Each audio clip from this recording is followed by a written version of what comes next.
அமாவாசை தினத்தில் சூரியனும் சந்திரனும் நேர்கோட்டில் வருகிறது, அதாவது ஒன்றையொன்று சந்தித்துக் கொள்கிறது.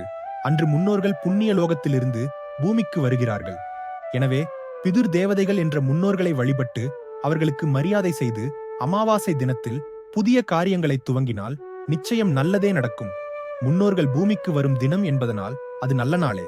அமாவாசை என்று உலகை இயக்கும் சூரியனும் சந்திரனும் ஒன்று சோவதால் ஒரு காந்த சக்தி ஏற்படுகிறது. அமாவாசை என்று மாமிச ஆகாரம் தவிர்ப்பது பெரும் ஜீவகாருண்யமாகும். சூரிய கலையும் சந்திர கலையும் சேர்வதால் சுழுமுனை என்னும் நெற்றிக்கண் பலப்படுகிறது. அதனால் அமாவாசையில் சாஸ்திரிகள் மந்திர ஜபம் ஆரம்பிக்கின்றன. கடலில் நீராடி தங்களுக்கு ஏற்பட்ட தோஷத்தை போக்குகின்றன.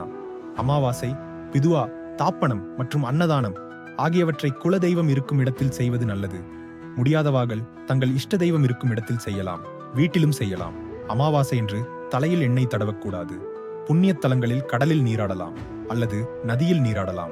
அமாவாசை என்று காலை சூரிய உதயத்தின் போது கடலில் எடுக்கப்பட்ட நீரை வீட்டுக்கு கொண்டு வந்து தீயாத்மாக தெளிக்கலாம். அதனால் வீட்டிலுள்ள தோஷங்கள் நீங்கும்.